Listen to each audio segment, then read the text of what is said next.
이 아침에 여러분 조용히 생각을 해볼 수 있기를 바랍니다. 내가 오늘 예배의 이 자리까지 앉기까지 과연 우연일까 하는 것입니다. 우연히 선택하고 우연히 내가 오늘 이 자리에 오고 내가 결심해서 이 자리에 와서 예배드리고 있는가 하는 것이죠. 성경은 절대로 그럴 리가 없다고 얘기하고 있습니다. 자, 우리가 구원받을 수 있었던 것은 우리의 계획이 아니라 창세 전부터 하나님께서 예정하셨기 때문에 불가항력적인 하나님의 은혜와 하나님의 섭리로 우리가 구원받고 이 자리에 와 있다는 사실을 믿으시기 바랍니다. 우리의 인도하심이 결코 우연이 아니다 하는 것이죠. 하나님은 택한 백성의 머리카락 하나도 다 세신다 했습니다. 사건 하나하나에는 하나님의 의도가 숨겨져 있고 하나님의 사랑과 하나님의 뜻이 담겨져 있다는 사실을 믿으시기 바랍니다. 앞으로 우리의 남은 삶도 내 계획대로 되지 않을 것입니다. 하나님의 계획대로, 하나님의 방법대로 그렇게 이끌어 가실 것이다. 그래서 이 하나님의 주권하에서 이루어진다 하는 것이죠. 구약 성경에서 이 진리를 깨달았던 인물들이 참 많죠.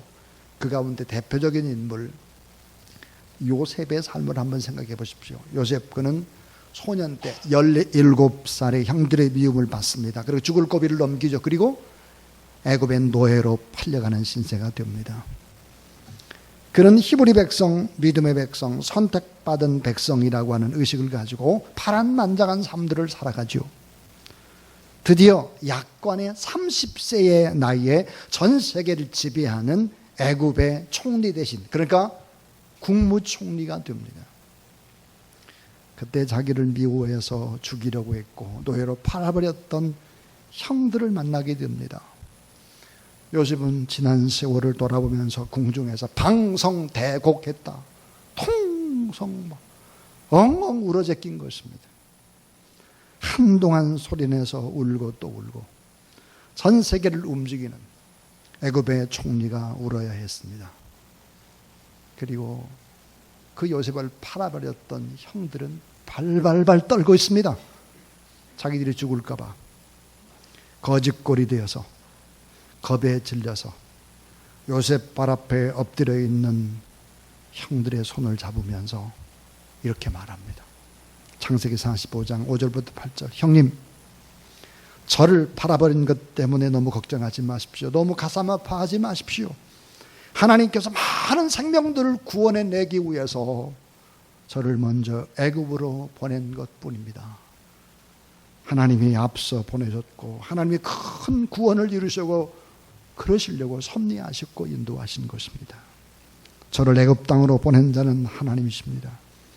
바로의 아들이 된 것도 하나님이시고 애굽의 국무총리가 된 것도 바로 하나님이 만드신 것이고 형님들이 저를 팔아넘기고 저를 죽이려고 한 것이 아니고 하나님께서 이 모든 전 과정들을 이끌어 오셨습니다.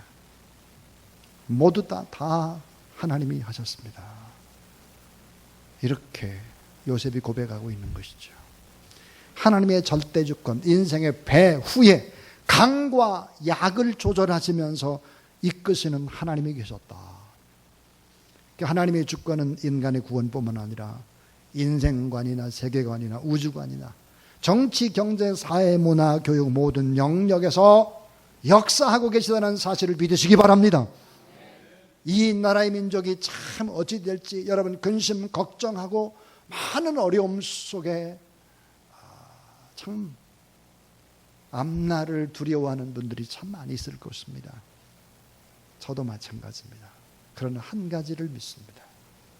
하나님께서 여러 가지 방법을 통해서 바른 길로 이 나라의 민족이 하나님의 인도를 받게 될 줄로 믿습니다.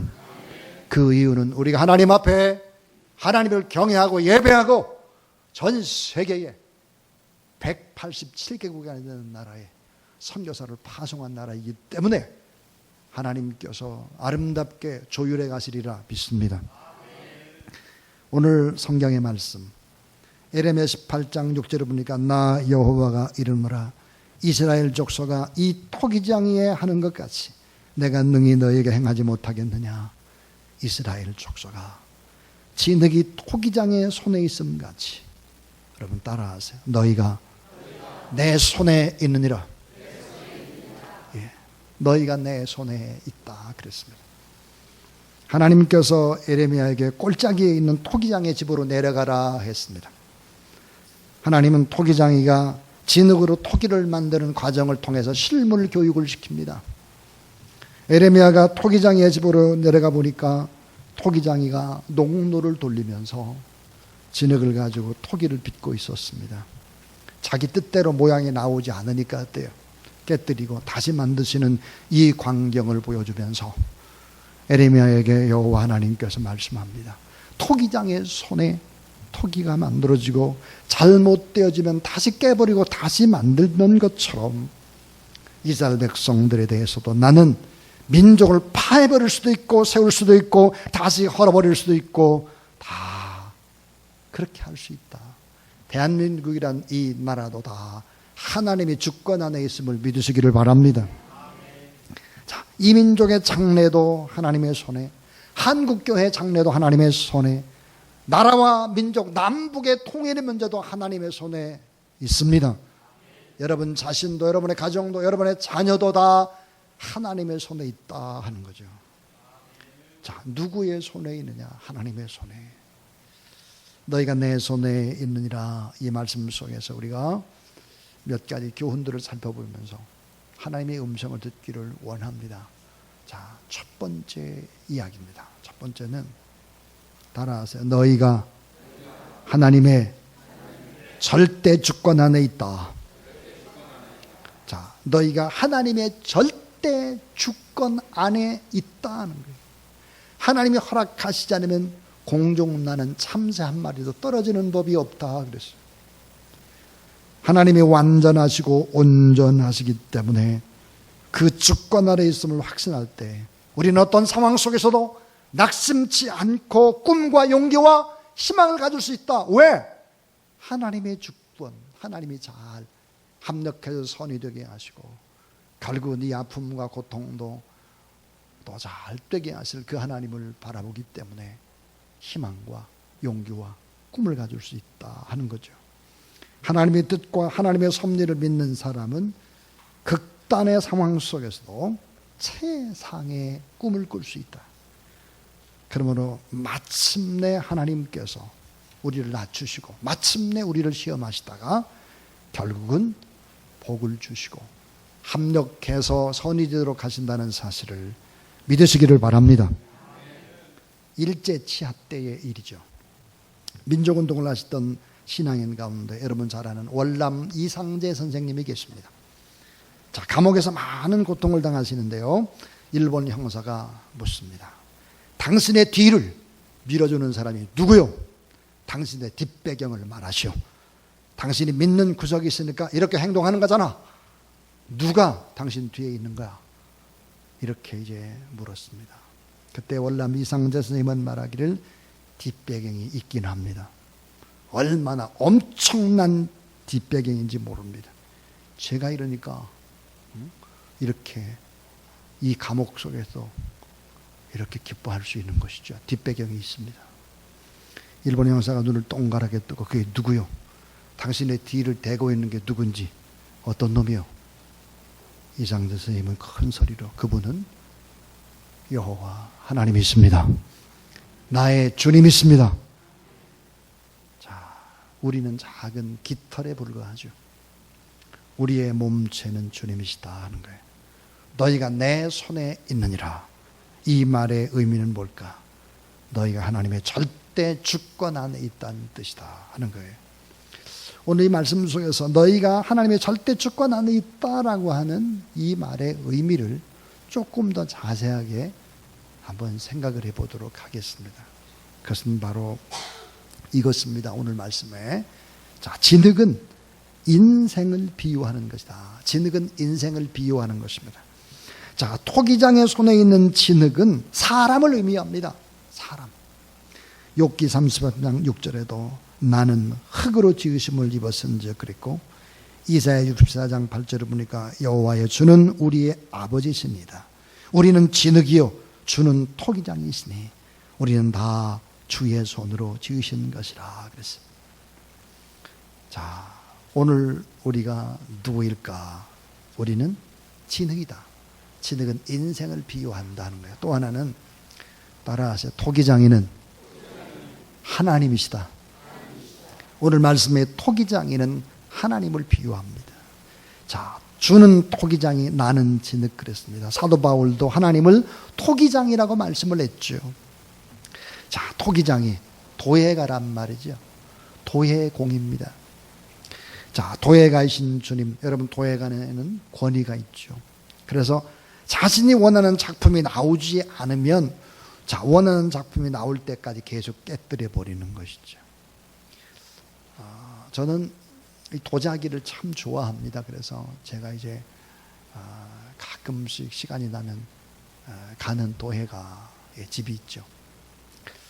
자, 이제 빚어가지고 또 초벌구이하고 재벌구이를 하고 그 재벌구이 중간에 유약을 바르고 이런 과정을 거쳐서 도자기를 만듭니다. 자, 그리고 이제 도자기가 익어서 이제 나오게 되죠. 근데 제 눈으로 보면 너무나 좋은 도자기인데 아예 망치를 가지고 있다 깨버리는 거예요. 이렇게 착착. 옆에 있다가 제가 하는 말이 저거 참 놔주면 좋을 텐데 왜 깨버리나. 야, 내 눈에는 전부 다 좋은 작품같이 보이는데 이 도공이 바짝바짝 깨버리는 거예요.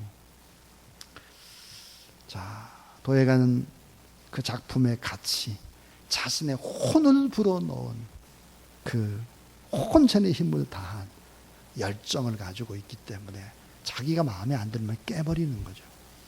토기장이는 바로 오늘 성경에 하나님이시다 그랬어요. 자, 또 하나 토기장이가 작업을 한 집입니다. 토기장이가 정말 걸작품을 만드는 이 토기장이의 집은 뭘까? 그것은 바로 교회를 비유하는 것입니다. 교회. 에레미야 18장 기전 너는 일어나 토기장이의 집으로 내려가라 그랬어요. 토기장이가 하나님이라면 토기장이가 작업하는 집은 어때요? 자, 하나님의 역사하심이 머무르는 전 영역을 의미하고 좁게는 세상을 의미하고 좀 더 좁게는 교회를 의미한다. 이렇게 매튜 헨리는 해석하고 있습니다. 자, 교회는 토기장이 도예가이신 우리 주님께서 흙을 가지고 그릇을 만들어내는 그래서 귀하고 귀한 작품을 만드는 작업실이고 연단의 도가니요 하나님의 사람들을 상화시켜 나가는 축복의 장사 작품을 만들어내는 장소가 교회라는 사실을 믿으시기를 바랍니다. 이 교회 안에서 여러 가지 일들이 있을 수 있는데요. 이 교회 안에서 그런 연단을 받을 수도 있고 그럴 수 있습니다. 그러나 이 교회라고 하는 이 도가니 안에 있어야 하는 것이죠. 자, 고민스럽고 어렵다 해도 튀어나가잖아요. 작품이 되지를 않습니다. 자, 흙이 변해서 도자기로 유용한 그릇으로 변화하기 위해서는 토기장의 손에 붙잡힘을 받아야 된다 하는 거죠. 하나님의 손에 붙잡힘을 받게 되면 걸작품이 되는 거예요. 저 같은 시원찮은 사람이 아니라 하나님이 깨뜨리는 작품들을 보고 저건 정말 좋다고 하는 시원찮은 저 같은 사람이 아닌 진정한 하나님의 손에 붙잡히게 되면 자, 가정도 국가도 다 바뀔 수 있다는 사실을 믿으시기를 바랍니다. 자, 너희가 내 손 안에 있다. 이 말은 그 의미가 뭘까? 하나님의 절대 주권 안에 있다는 뜻이다. 첫 번째 이야기였습니다. 두 번째입니다. 따라하세요. 너희가 하나님의 선하신 의도 안에 있다. 너희가 내 손에 있다는 것은 하나님의 선하신 의도 안에 있다 하는 거예요. 이스라엘 족속아 진흙이 토기장의 손에 있음 같이 진흙이 진흙 그대로 있으면 무용지물입니다. 진흙인데 아무런 가치가 없죠. 그러나 토기장의 손에 있을 때 최고의 효용 가치를 나타내기 시작하죠. 선하신 하나님, 좋으신 하나님, 신신하신 하나님, 토기장의 손에 있을 때 최고의 축복을 누리게 된다. 일단 진흙이 토기장의 손에 잡혀서 농로에 들어가게 되면 각종 작품을 만듭니다. 그래서 모양을 만들고 진흙으로, 그 다음에 이제 초벌구이를 하고, 아까 유약을 바른다고 그랬어요. 유약을 바르고 재벌구이를 하는데요, 이 재벌구이를 한 때는 온도가 엄청 올라갑니다. 얼마나 올라갈까? 1500도 이상 올라가죠. 1500도 이상. 이 과정을 거치면서 작품이 탄생이 되는 것입니다. 도예가, 도공, 토기장이신 하나님은 글씨를 만들 때 원칙이 있습니다. 그 원칙이 뭘까요? 적당히 만들지 않는다는 거죠. 그 작품 하나하나에 자신의 생명을 걸고 영혼을 불어넣고 그렇게 해서 토기장이를 만든다. 토기를 만든다. 타초의 토기장이신 하나님은 그의 작품인 인간을 만들고 나서 이렇게 말씀을 하셨습니다. 보기에 심히 좋았더라 그랬습니다. 그래서 여러분이 어떤 분일까요? 보기에 심히 좋은 하나님의 걸작품들이라는 사실을 믿으시기 바랍니다. 이 걸작품이 조금 때가 묻고 잘못됐어요. 그럴 때 바로 구속이라고 하는 예수 그리스도를 통해서 그 거룩한 보혈로 그 떼낀 모든 것을 다 닦아내기 시작을 하시죠. 그래서 우리는 다 또 예수 그리스도라고 하는 피의 대가를 지불한 다 예수 그리스도짜리, 예수님짜리들이죠. 어떤 분이 저에게 이런 말을 했습니다. 목사님, 왜 목사님 주변에 있는 사람들, 특별히 선교사로 파송해 준 사람들, 이런 분들 가운데 참 시원찮은 분들이 참 많습니다. 그런 질문을 받을 때가 있었습니다. 어떻게 저런 사람이 선교사가 될 수 있나요? 어떻게 저런 세속적인 사람이, 세상 때국물이 덜 빠진 사람들이 어떻게 선교사로 파송을 받을 수 있습니까? 오히려 선교에 걸림돌이 되는 거 아닙니까? 이런 이야기를 직설적으로 해준 분들이 있었습니다. 그러나 시간이 지났습니다. 좀 모자라고 좀 부족하고 그래도 열정을 가지고 자신의 삶을 불태웠죠. 결국은 많이 배우고 똑똑하고 잘난 사람들, 지식적으로 알고 탁상 공론만 하는 사람들보다 자신의 삶을 바치는 이런 사람들에 의해서 교회가 세워지기 시작을 했습니다. 그리고 그런 사람들을 통해서 주변의 사람들이 또 신학교에 들어가기도 했죠. 이제는 참 많이 바뀌어서 좋은 이야기들을 제가 듣고 있습니다. 사랑의 열정, 축복의 열정, 그 열정이라는 단어가 영어로 Passion, passion입니다. 여러분, The Passion of Christ라고 하는 고난의 예수 그리스도라는 영화를 여러분 보셨잖아요. 열정, 고난. 같은 단어, 패션이라는 단어를 쓰고 있습니다. 열정이 있기 때문에 고난을 짊어질 수 있는 것이죠. 열정이 있기 때문에 어려움이 와도 그것을 뛰어넘을 수 있는 것이죠. 우리가 하나님의 선한 의도 안에 있기 때문에 하나님 우리를 고쳐서 사용하시는 분이시다 믿으시기 바랍니다. 그래서 심히 좋게 하신다 하는 거죠. 그러면 하나님의 선한 의도 안에 있다는 뜻은 뭘까 하는 거예요. 그것은 하나님은 우리를 최고의 걸작품으로 빚을 뿐만 아니라 결코 하나님은 불량품을 만들지 않는다 하는 거예요. 옆에 사람을 쳐다보죠. 쳐다봐요, 빨리. 빨리 쳐다보라니까요. 따라하세요. 걸작품입니다. 불량품이 아닙니다. 제가 옆에 사람 쳐다보세요 한 얘기는요, 정신없이 졸고 있는 분이 2명이 계세요. 근데 이제 저 뒤에 있는 사람이 졸면 내가 이해를 하겠어. 근데 이제 주로 앞부분에 있는 사람들이 졸아요. 이렇게 열정은 있는데 고난을 못 참는 거예요. 다시 한번 옆에 사람을 도와주세요. 쳐다보시고 걸작품입니다. 빨리 하라니까. 자, 최고의 작품을 만들기 위해서 생명을 걸고 엄청난 값을 지불하신 분이 바로 우리 하나님이시다 하는 거예요. 그래서 여러분, 자, 이 하나님의 선한 의도 안에 있게 되면 어떤 일이 벌어질까요? 이름과 신분이 바뀝니다. 이름과 신분이 바뀌어요. 자, 진흙에서 그릇으로 바뀌죠. 자, 그릇은 어때요? 다 이름이 붙여져 있습니다. 종지 그릇, 사발, 꽃병, 도자기, 찻잔, 다 이름이 다 붙여집니다. 진흙에서 그릇으로 이름이 붙여져요. 이름과 신분이 바뀌는 거예요. 그래서 하나님을 만난 사람들은 전부 다 바뀌죠. 야곱이 이스라엘이 되고, 아브라함이 아브라함이 되고, 사레가 사라가 되고, 시몬이 작은 모래알이 게바 베드로가 돼요. 반석이 됩니다. 사울이 바울이 되죠. 다 돼요. 이름과 신분이 바뀌는 거예요. 하나님을 잘 믿게 되면 변화 안 되는 것이 이상해요. 걸작품이 안 되는 것이 이상해요. 다 꼭 필요한 걸작품들이 다 된다.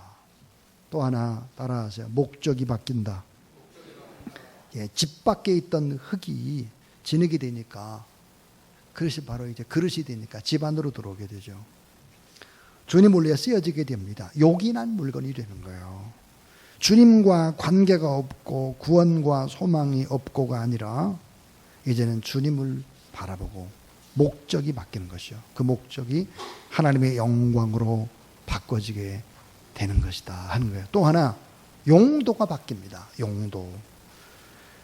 자, 흙과 도자기는 사용하는 용도가 다르죠. 쓰임받는 용도가 다릅니다. 주인의 마음껏 사용하기가 편한 도구로 쓰여지는 것이죠. 자, 진흙을 빚어서 그릇의 모양을 만든 후 불 속에 넣어서 그릇을 굽듯이 죄인이 바로 성령의 불꽃에서 새 사람이 되어 나오는 것이죠. 이 과정을 거쳐서 어떻게 될까요? 아브라함은 바로 이제 민족의 조상이 되죠. 바울은 어때요? 복음을 전하는 이방의 그릇이 되고 유용한 그릇이 된다 하는 거죠. 자, 너희가 내 손 안에 있다. 이 말은 하나님의 선한 의도 안에 있다 하는 거예요. 자, 마지막 세 번째 이야기예요. 자, 너희가 내 손에 있다. 이 말은 따라하세요. 너희가 하나님의 심판 안에 있다. 하나님의 심판 안에 있다는 거예요.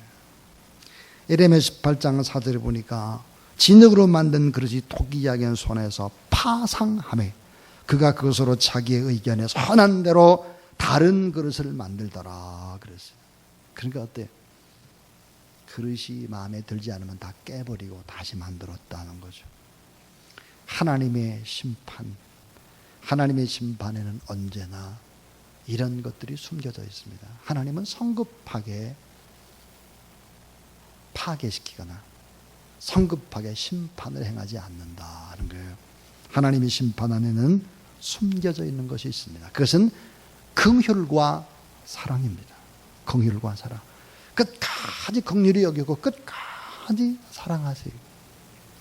오래오래 참고 또다시 기회를 주세요. 회복할 수 있는 기회를 또다시 줘요. 계속해서 줍니다. 자, 돌이킬 때 회복과 함께 또 축복을 주세요. 이런 것들이 심판 안에 다 담겨져 있는 것이죠. 심판 안에. 사랑하는 여러분, 오늘 우리는 이 나라의 민족을 바라보면서 많은 걱정을 하고 있습니다. 그런데 우리는 이런 것을 알아야 합니다. 6.25라고 하는 전쟁, 이 전쟁을 통해서 얼마나 많은 사람이 죽고 폐허가 됐습니까? 그러나 구속사적인 의미에서 조금 다르게 생각을 해보시길 바랍니다. 6.25라는 전쟁을 조금 다른 의미에서 생각해 본다면 이런 전쟁이 일어나서는 정말 안 돼요. 그러나 구속사적인 의미에서 한번 돌아보자. 6.25 폐허 속에서 하나님은 하나님의 일을 차근차근 진행을 하셨다. 자, 이시조선 500년간 이어오던 6.25의 양반과 상놈의 계급의식을, 이 구습의 고리를 바로 깨뜨려야 되는 것이죠. 관원상제나 무교적인 그런 풍습들이나 또 양반 상놈의 계급이라든지 이런 부분들. 근데 6.25가 터지면서 이 계급이 다 없어져 버렸어요. 왜? 춥고 배고프고 고통스러운 상황 속에서 계급 관계가 허물어지기 시작을 한 것이죠. 많은 사람들이 예수 그리스도를 믿기 시작했습니다. 또 세계화의 작업이 벌어지기도 했죠. 6.25 전쟁 전만 해도 동방의 예루살렘은 평양이었습니다. 수많은 믿음의 일꾼들이 남한으로 넘어왔습니다.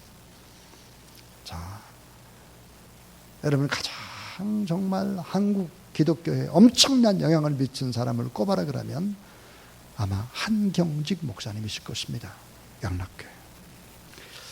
또 영락교회 한경직 목사님이라든지 또 뭐 충현교회 때는 뭐 김창현 목사님이라든지 광림교회 김선도 목사님이라든지 뭐 이런 분들이 전부 다 북한 분들이십니다.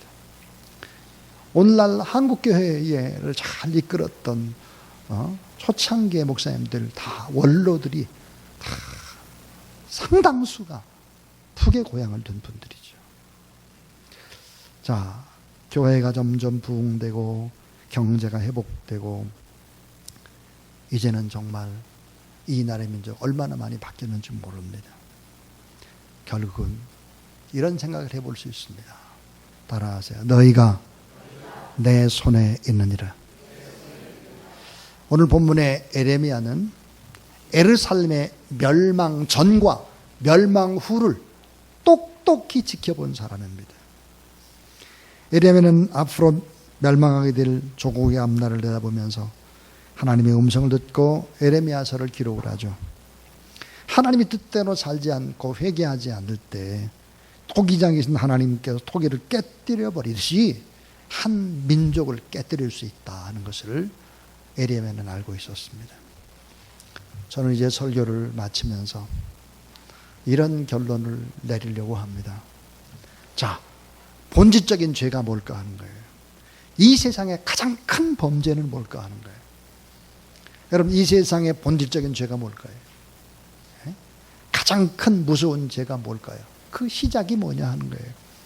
그것은 바로 자기 힘으로 인생을 살려고 하는 것입니다. 자, 하나님을 믿지 않고 자기 힘으로 인생을 개척해 보려고 하는 어리석은 자들이 많습니다. 인생은 그렇게 쉬운 것이 결코 아니죠. 수없이 인생은 바뀌게 될 것입니다.